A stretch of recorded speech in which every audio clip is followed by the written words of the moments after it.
नमस्कार। तारीख 1 मई दिन सोमवार। ये बीबीसी हिंदी का पॉडकास्ट दिन भर पूरा दिन पूरी खबर है। मेरा नाम है प्रेरणा और मेरा नाम है मोहनलाल शर्मा।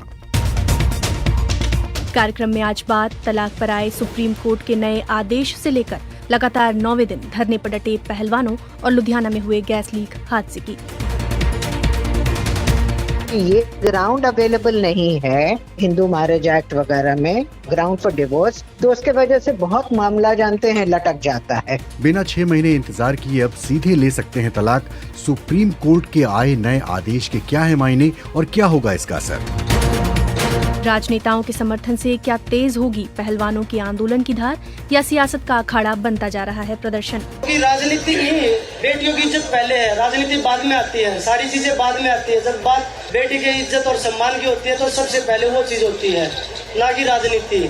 लुधियाना का भी करेंगे रुख, जहां गैस लीक हादसे में अब तक 11 लोगों की हो चुकी है मौत। जहां पे ये इंसिडेंट हुआ है वहां से सिर्फ 150 मीटर मेरा घर है। मॉर्निंग जब हमने देखा तो पहले हमें ऐसा लगा कि शायद ये कोई रोड एक्सीडेंट का केस है या कोई घरेलू हिंसा या झड़प होगी। पास जाके पता लगा कि कुछ लोग अनकॉन्शियस होकर गिरे पड़े हैं। और प्रोग्राम में होंगी खेल की भी खबरें, लेकिन इन सबसे पहले देश और दुनिया के पूरे दिन का हाल जानिए मोहनलाल शर्मा से।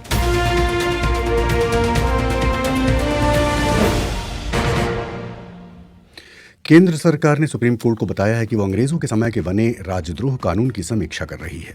केंद्र सरकार के मुताबिक भारतीय दंड संहिता की धारा 124A के तहत आपराधिक कृत्य माने जाने वाले राजद्रोह की समीक्षा प्रक्रिया एडवांस स्टेज में है।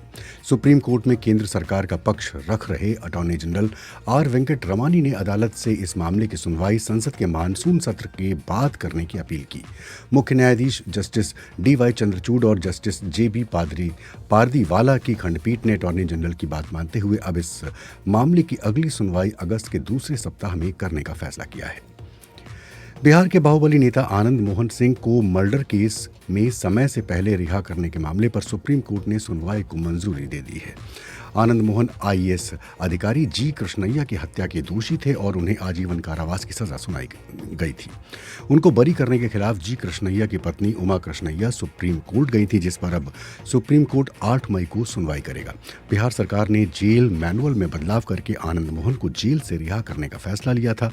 आनंद मोहन के साथ 27 अन्य लोगों को भी रिहा किया गया था। छत्तीसगढ़ में 58% आरक्षण रद्द करने के हाईकोर्ट के फैसले पर सुप्रीम कोर्ट ने सोमवार को रोक लगा दी है।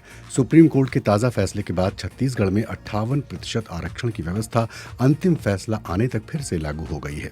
राज्य सरकार की याचिका पर नोटिस जारी करते हुए शीर्ष अदालत ने कहा कि इस मामले की सुनवाई अब जुलाई में होगी। सूडान की राजधानी खार्तूम में लड़ाई जारी है क्योंकि संयुक्त राष्ट्र ने इसे एक बढ़ती मानवीय आपदा की चेतावनी दी है। शहरों की छतों से काला धुआं निकलता दिखाई दे रहा है। प्रतिद्वंदी सैन्य गुट एक बार फिर से संघर्ष के रास्ते पर हैं, जबकि एक और नाजुक युद्ध विराम का विस्तार करने का वादा किया गया था।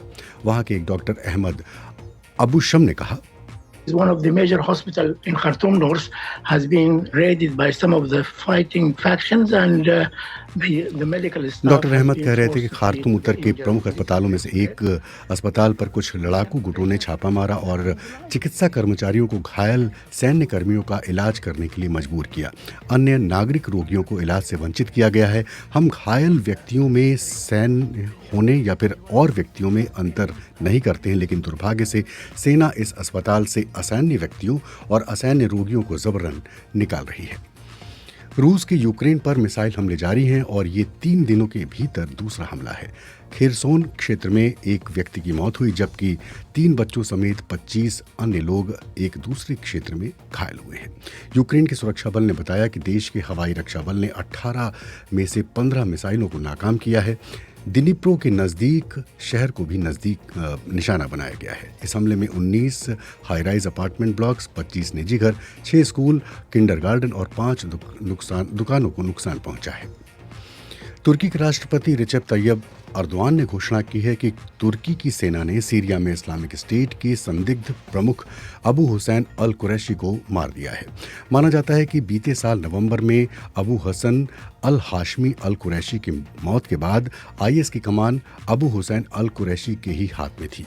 अर्दवान ने तुर्की के ब्रॉडकास्टर TRT तुर्क को बताया कि शनिवार को तुर्की की MIT खुफिया एजेंसी के ऑपरेशन में आईएस नेता को मारा गया। हालांकि अब तक इस्लामिक स्टेट की ओर से इस पर कोई भी बयान जारी नहीं किया गया है। BBC स्वतंत्र रूप से राष्ट्रपति अर्दवान के दावे की पुष्टि नहीं कर सकी है।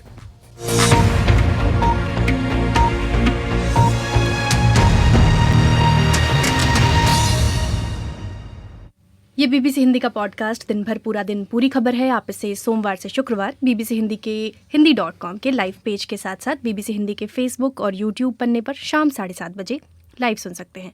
इसके अलावा BBC हिंदी के पॉडकास्ट सेक्शन, जियो सावन, स्पॉटिफाई और गाना जैसे प्लेटफॉर्म्स पर भी इसे सुना जा सकता है। ये तो हमने सूचना दे दी बिल्कुल। प्रेरणा, लेकिन आज की जो सबसे बड़ी खबर, हमारे इस पॉडकास्ट की सबसे बड़ी खबर है, दिन भर की सबसे बड़ी खबर है, सुप्रीम कोर्ट ने तलाक के मामले में एक बहुत ही महत्वपूर्ण फैसला सुनाया है। जी। वो फैसला क्या है विस्तार से हम बताएंगे।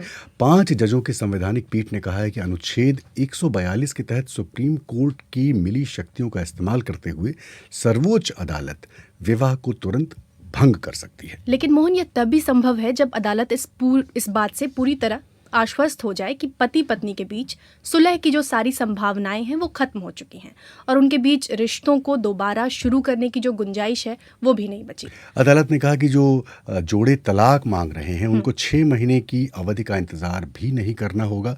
दरअसल ये फैसला प्रेरणा justice Kaul, justice Sanjiv Khanna, justice Vikram Nath, justice Oka और जस्टिस JK महेश्वरी की संवैधानिक पीठ ने सुनाया। खासकर जस्टिस संजय किशन कौल की बात करूं तो उन्होंने कहा कि अनुच्छेद 142 को मौलिक अधिकारों के साथ देखना चाहिए। हमारा मानना है कि शादी के कानून के तहत 6 महीने तक इंतजार की अवधि समाप्त की जा सकती है। अगर रिश्ता ऐसा है जिसमें सुधार नहीं हो सकता तो उस शादी को तत्काल खत्म किया जा सकता है। ये इस फैसले के मायने समझने के लिए हमारे सहयोगी सुचित्र मोहंती ने बात की पटना हाई कोर्ट की जज रही जस्टिस अंजना प्रकाश से। और जस्टिस अंजना प्रकाश जो हैं वो इस समय सुप्रीम कोर्ट में वकालत करती हैं। आजकल हम लोग देखते हैं कि बहुत सारे मैरिजेस एकदम ब्रेक डाउन करते हैं, वो रेकनसाइल नहीं हो सकता है डिफरेंसेस, क्योंकि ये ग्राउंड अवेलेबल नहीं है हिंदू मैरिज एक्ट वगैरह में, ग्राउंड फॉर डिवोर्स। तो उसके वजह से बहुत मामला जानते हैं लटक जाता है। एंड ये तो बहुत बारीक कहा गया है, इनफैक्ट लॉ कमीशन वगैरह का भी रिकमेंडेशंस रहा है। जस्टिस अंजना प्रकाश जी, मैं दूसरा सवाल पूछना चाहूंगा कि मियाँ बीबी के जोड़े के लिए ठीक है या किस तरह से आप देखते हैं? मियाँ बीबी के जोड़े के लिए बहुत रिलीफ है। जहाँ पे हस्बैंड एंड वाइफ नहीं रह पाते हैं, इनकम्पैटिबल है मैरिज के, अंडर द सर्कमस्टेंसेस ये बहुत अच्छा रहा है। क्योंकि जब लेजिस्लेचर ने इसको रिकॉग्नाइज नहीं किया है तो सुप्रीम कोर्ट ने दूसरे तरीके से उसको लेजिटिमेट कर दिया है, for the benefit of the society and for the benefit of the family, with such a relief.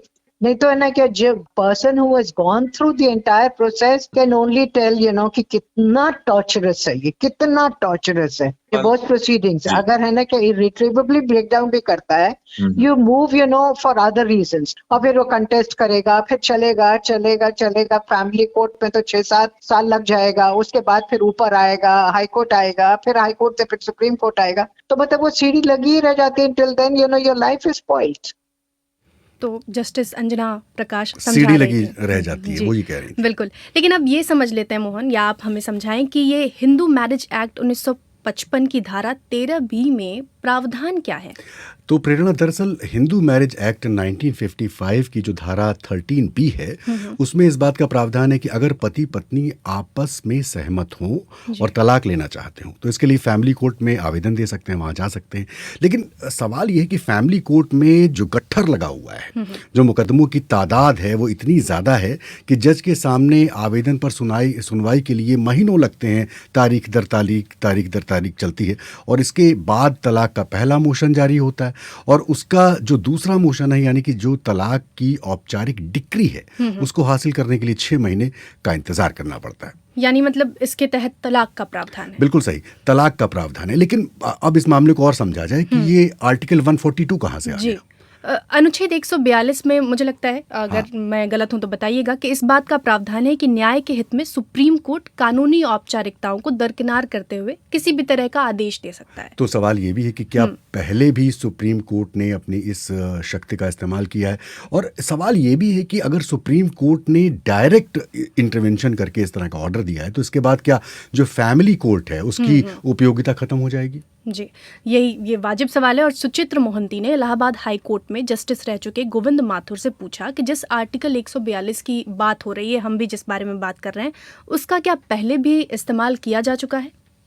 पहले एक जजमेंट में दिया है ऐसा, और 142B में दिया है, इसलिए ये प्रेसिडेंट तो है नहीं। इसलिए जो मैरिज के डिवोर्स के जो ग्राउंड्स हैं, मैरिज डिसॉल्व करने के जो ग्राउंड्स हैं एनुअल करने के, उसके लिए ये ground as such normal course में अवेलेबल नहीं है। और ये सुप्रीम कोर्ट कर सकता है एक्स्ट्राऑर्डिनरी सर्कमस्टेंसेस के अंदर, just to meet the end of justice.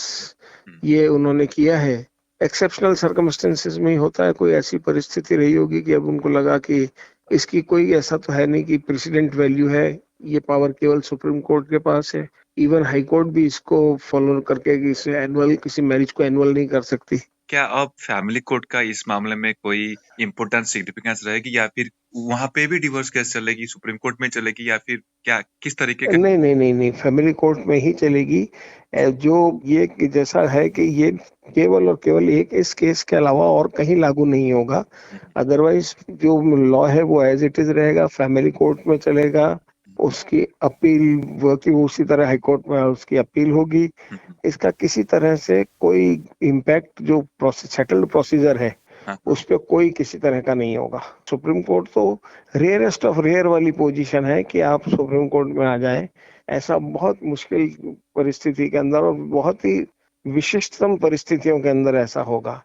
क्या एक आम जोड़े के लिए अब तलाक लेना क्या आसान हो गया, या फिर उसकी नहीं, वो जितना आसान पहले था या जितना कठिन पहले था वो ही रहेगा। इसका कोई ऐसा नहीं है कि इसके ऊपर सब पे प्रभाव पड़ता हो। 142B के अंदर ये जो किया गया है ये केवल और केवल एकमात्र इसी केस के लिए लागू होगा। इसकी कोई किसी तरह की प्रेसिडेंट की वैल्यू नहीं होगी कि ये आगे लोग एज ए प्रेसिडेंट काम आए, ऐसा नहीं है। तो मोहन, एक तरीके से कोर्ट के फैसले के बाद हमने इसके कानूनी पक्ष को समझ लिया, लेकिन ये पूरा मामला उठा कैसे इसकी शुरुआत हुई? प्रेरणा, ये मामला अभी क्यों उठा और इस मामले को जरा समझ लेते हैं। तो मामला ये है कि जो शिल्पा शैलेश और वरुण श्रीनिवासन ने दरअसल 2014 में सुप्रीम कोर्ट का दरवाज़ा खटखटाया और सुप्रीम कोर्ट से गुहार लगाई कि वो संविधान के अनुच्छेद 142 के तहत उन्हें तलाक देते हैं। और इस मामले में ये केस जो था, इसमें मांग यही की गई थी कि सुप्रीम कोर्ट इस अपनी शक्तियों का इस्तेमाल करते हुए तलाक की अर्जी फौरन स्वीकार कर ले। तो जो सुप्रीम कोर्ट की 2 जजों की बेंच थी, उन्होंने इस दलील में दम पाया और इस पर विचार करने के लिए 2016 में 5 जजों की संवैधानिक पीठ बना दी और उसके पास भेज दिया। अच्छा। अब जब ये मामला 5 जजों की बेंच को रिफर किया गया तो इस मुद्दे को संवैधानिक बेंच के पास इस सवाल के साथ भेजा गया था कि क्या हिंदू विवाह अधिनियम की धारा 13B के तहत आपसी सहमति के लिए जो तलाक के लिए अनिवार्य पेंडिंग पीरियड होता है उसको खत्म किया जा सकता है। और इसके बाद बेंच ने विचार करने का फैसला किया कि जब शादी में सुलह संभावना बिल्कुल भी न बची हो तो क्या विवाह को खत्म किया जाएगा। और इसके बाद क्या हुआ? इसके बाद ये हुआ कि 5 याचिकाओं पर लंबी सुनवाई के बाद बेंच ने सितंबर 2022 में अपना फैसला सुरक्षित रख लिया। और फिर इंदिरा जयसिंह, कपिल सिब्बल, वी गिरी, दुष्यंत दवे और मीनाक्षी अरोड़ा जैसे सीनियर एडवोकेट्स को इस मामले में न्याय मित्र बनाया गया था। महिला अधिकारों के लिए काम करने वाली जानी मानी वकील कामिनी जायसवाल इस मामले में टिप्पणी करती हैं। कामिनी मैम, अगर कोई भी शादी अब पूरी तरह टूट चुकी है, इसका फैसला कौन और कैसे करेगा?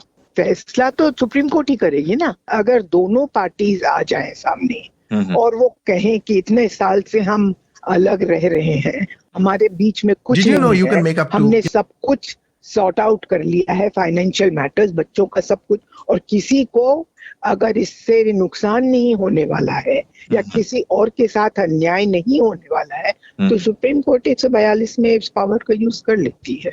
क्या आपको लगता है क्या अब फैमिली कोर्ट का इस मामले में कोई अहमियत रहेगा या नहीं रहेगा? फैमिली कोर्ट नहीं कर सकती है 142 में। फैमिली, ये this is only a constitutional court, it's a constitution लेकिन जो तलाक का जो मामला है वो लोअर कोर्ट में चल सकते हैं, यानी फैमिली कोर्ट में। लोअर कोर्ट में चलता ही है, तब सुप्रीम कोर्ट में तो बाद ही में आता है, डायरेक्टली तो नहीं करेंगे। लोअर कोर्ट में 10-10, 15-15 साल कस्टडी के मैटर्स चलते हैं। छोटा बच्चा होता है तब उन्होंने कस्टडी फाइल को करी हो, माँ बाप ने कस्टडी डिसाइड होते है तो बच्चा बालिग हो जाता है, फिर वो खुद ही डिसाइड कर लेता है। बहुत टाइम लगता है, बहुत ज्यादा। और ये सब जो कानून है ये तो जल्दी जल्दी चीज डिसाइड हो जाना चाहिए। एक आम जोड़े के लिए अब तलाक लेना क्या आसान हो गया है या उसकी ऐसा नहीं, इतना आसान भी नहीं हो गया है, बिकॉज ये जो इर्रिट्रीवेबल ब्रेकडाउन ऑफ मैरिज है, ये लॉ कमीशन ने पहले सोचा था कि वो एक ग्राउंड हो जाएगा, पर वो नहीं किया, क्योंकि यहाँ पे फिर लोग उसका दुरुपयोग भी कर सकते हैं। फिर उसका अवेलेबल नहीं है, आम आदमी को नहीं अवेलेबल है इर्रिट्रीवेबल breakdown of marriage.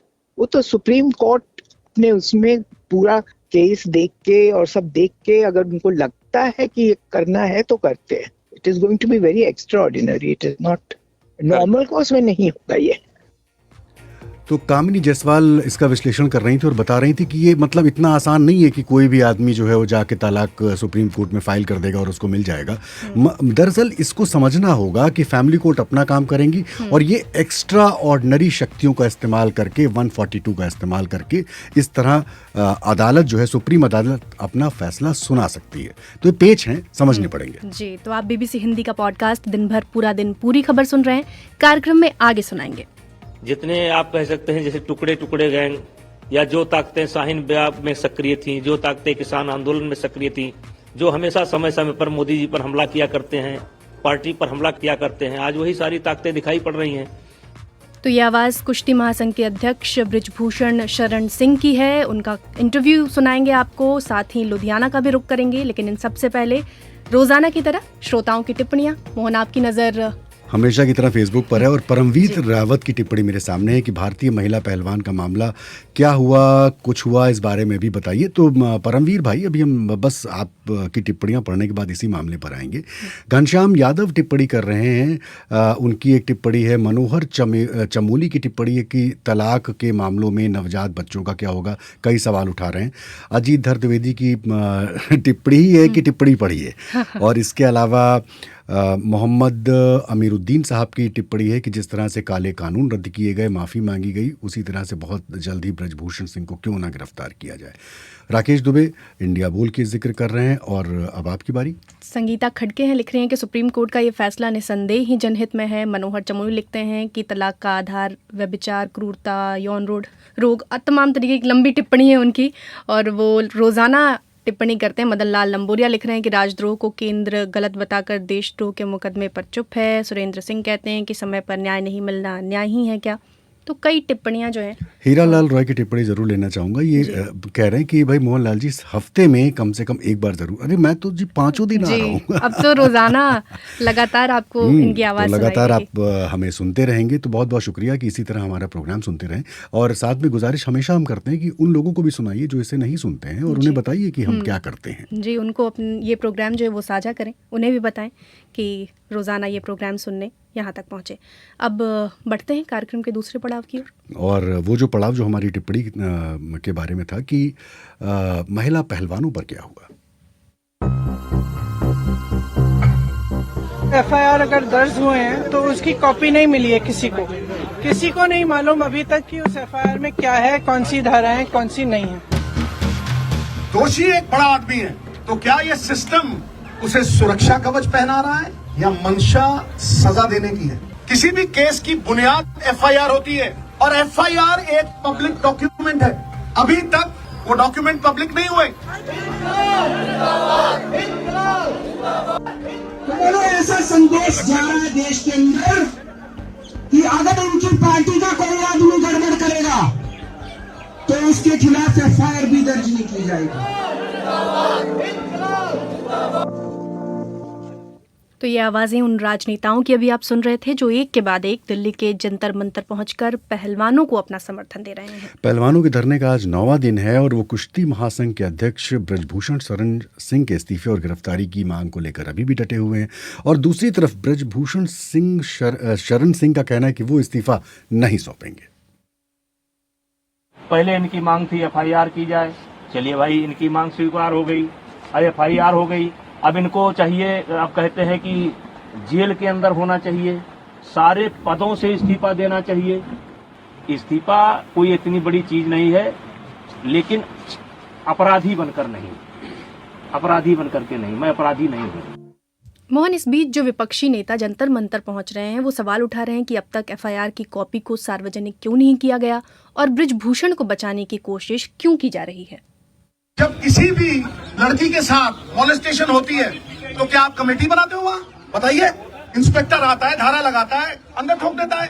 Minor complaint करता है ना, तो उसमें कंसेंट वंसेंट नहीं आती, सीधा 5 साल अंदर, that is minimum 3 to 5 years arrest होती है और इंटरोगेशन होती है। तो तुम सुरखात के पर लगे हैं किसी को कि तुम्हें अलग से ट्रीट किया जाएगा? And why are you maintaining that position of influence and dominance? और वहीं मतलब नेताओं का आना लगातार जारी है। शनिवार को जंतर मंतर पहुंचे थे अरविंद केजरीवाल, उन्होंने क्या, ये भी सुन लेते हैं। अभी 2 दिन पहले एक बुजुर्ग आए मेरे पास, तो बोले मैं भी पहले मोदी जी का बहुत भक्त होता था, लेकिन जब से मैं देख रहा हूँ ये बेचारी लड़कियां जंतर मंतर के ऊपर दुराचारी के खिलाफ FIR दर्ज कराने के लिए, उसको सजा दिलाने के लिए संघर्ष कर रही है जंतर मंतर पे, तो मेरे मन में ये प्रश्न तो उठ रहा है, मोदी जी उसको क्यों बचा रहे हैं? तो बोलो ऐसा संदेश जा रहा है देश के अंदर कि अगर उनकी पार्टी का कोई आदमी गड़बड़ करेगा तो उसके खिलाफ FIR भी दर्ज नहीं की जाएगी। तो बहुत सारे नेता, राजनेता इस मंच पर पहुंच रहे हैं, लेकिन जो शनिवार को बजरंग पुनिया हैं, उन्होंने अपनी प्रेस कॉन्फ्रेंस की शुरुआत में ये कहा था कि पहलवानों के प्रदर्शन को राजनीतिक रंग देने की कोशिश न की जाए। जो ये लोग हमारा समर्थन कर रहे हैं ये यहाँ पे, ये देश की बेटियों को न्याय दिलाने के लिए आ रहे हैं यहाँ पे, ना कि यहाँ कोई राजनीति रोटी सेकने के लिए आ रहे हैं। क्योंकि राजनीति में बेटियों की इज्जत पहले है, राजनीति बाद में आती है, सारी चीजें बाद में आती है। जब बात बेटी की इज्जत और सम्मान की होती है तो सबसे पहले वो चीज होती है, ना कि राजनीति। बजरंग पुनिया को हम सुन रहे थे। BBC संवाददाता विनीत खरे आज मोहन पूरे दिन जंतर मंतर पर थे। जब नवजोत सिंह सिद्धू आज पहलवानों से मिलने पहुंचे तब भी वहां उनकी मौजूदगी थी। तो ऐसे में हम सीधे उनका रुख कर लेते हैं और ये समझने की कोशिश करते हैं कि राजनेताओं के समर्थन से क्या आंदोलन की जो धार है वो तेज होगी या पहलवानों का प्रदर्शन अब सियासत का अखाड़ा बनता जा रहा है। विनीत, देखिए, आज मैं सुबह से यहाँ पे हूँ और यहाँ पर जैसा कि आपने बोला नवजोत सिंह सिद्धू भी आए, उसके बाद से उनके सपोर्टर्स भी थे, मीडिया का सुबह से जमावड़ा था, लेकिन नवजोत सिंह सिद्धू जी जैसे निकले हैं उसके बाद से ज्यादातर मीडिया भी यहाँ से निकल गया।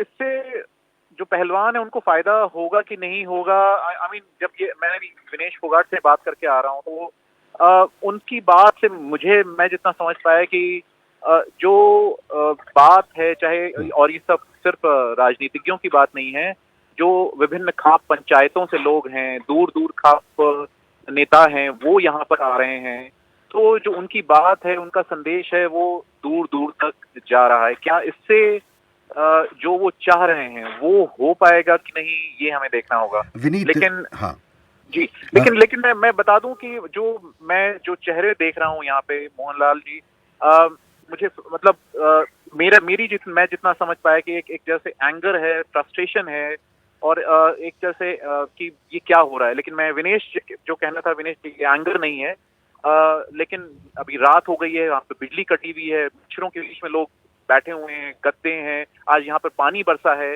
तो बरसाती लगाई गई है किसी तरह से, तो जिस हालात में वो रह रहे हैं उससे कोई भी खुश नहीं होगा।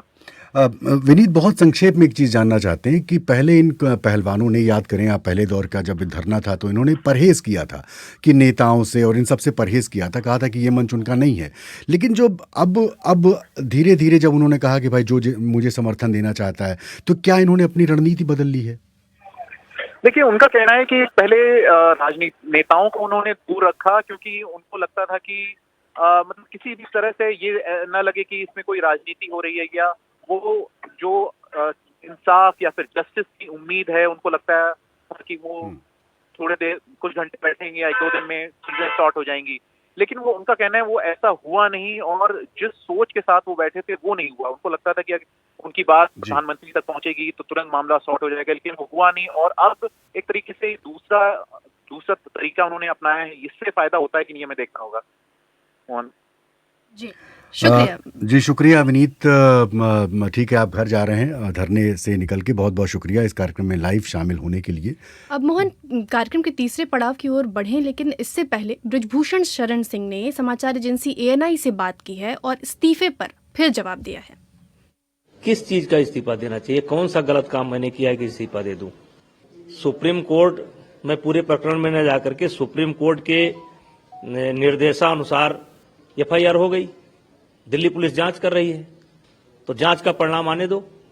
उसके पहले किस चीज का इस्तीफा बनता है, मुझे तो ये भी नहीं मालूम है कि मेरे ऊपर आरोप क्या है। जैसे कोई नाबालिग लड़की जो आरोप लेकर के आई है, मुझे तो ये भी नहीं पता है कि उस कौन सी लड़की है, क्या है, और मेरे ऊपर आरोप क्या है। किस बात की इस्तीफा दे दें? क्योंकि ओवरसाइट कमेटी के सामने जो लड़कियां गईं और जिनके रिकॉर्ड दर्ज किए गए, उन लड़कियों में इस नाबालिग बच्ची का नाम नहीं है। ये ओवरसाइट कमेटी के सामने नहीं गई है, ये ओलंपिक कमेटी के सामने नहीं गई है। और इसी बीच मैंने एक ऑडियो पहले से ओलंपिक कमेटी के सामने बनी थी जो कमेटी, उसके सामने एक सरकार की जो कमेटी, सबको मैंने दे दिया था कि बजरंग पूनिया एक लड़की से बात कर रहे हैं और कह रहे हैं कि कोई किसी भी लड़की का इंतजाम कराओ, किसी भी तरीके से इंतजाम कराओ। और 3 महीना बाद इंतजाम कर लिया इन्होंने, एक नया मामला लेकर के आ गए। तो कहने का मतलब एक FIR जब लिखी जाती है तो 1 घंटे के अंदर, 2 घंटे के अंदर लिखी जाती है, और 2012 से घटना घट रही है, 2015 में घट रही है, 16 में घट रही है, तो 10-12 साल सोच समझ करके मामला ला रहे हैं, और मामला भी एक साथ नहीं ला रहे हैं, अलग अलग ला रहे हैं। तो मैं तो एक ऐसा आदमी हूं जिसके खिलाफ 4 महीने से षड्यंत्र हो रहा है। देखिए, आज जितने आप कह सकते हैं जैसे टुकड़े टुकड़े गैंग, या जो ताकतें शाहीन बाग में सक्रिय थी, जो ताकतें किसान आंदोलन में सक्रिय थी, जो हमेशा समय समय पर मोदी जी पर हमला किया करते हैं, पार्टी पर हमला किया करते हैं, आज वही सारी ताकतें दिखाई पड़ रही हैं। और मैं शुरू से इस बात को लेकर के चल रहा था कि मेरा इस्तीफा इनका मकसद नहीं है, मैं तो एक बहाना हूं, इनका निशाना और कोई है, पार्टी है। ब्रजभूषण शरण सिंह अपनी बातें कह रहे थे और मतलब अपने बचाव में बहुत दिन बाद कह रहे थे कि क्या क्या उन पर आरोप है और उसका जवाब दे रहे थे। लेकिन ये मामला जो है, मामला गर्म है और ये मामला कुछ दिन तक और चलेगा।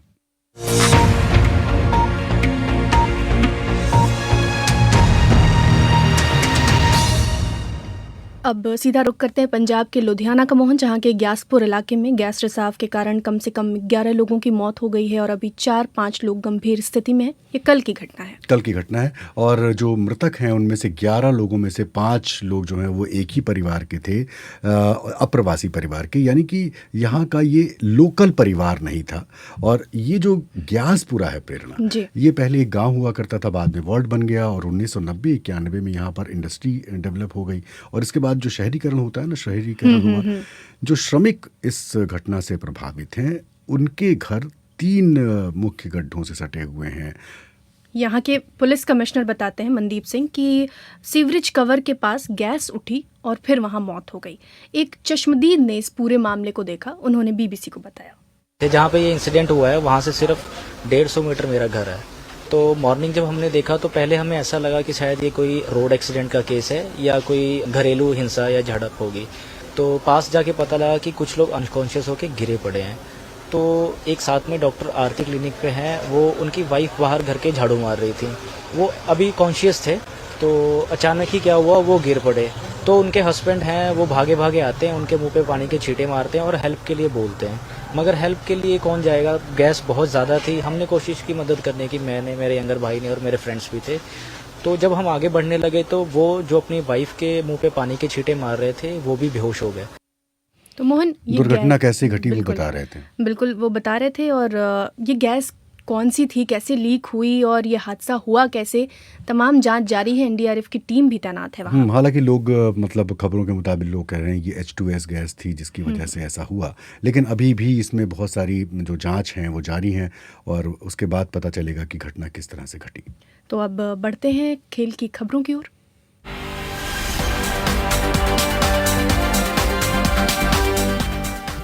IPL 2034 माफ कीजिएगा 2023 चल रहा है और 43वां मैच है लखनऊ सुपर जायंट्स और रॉयल चैलेंजर्स बैंगलोर के बीच। लखनऊ में खेला जा रहा है मोहन।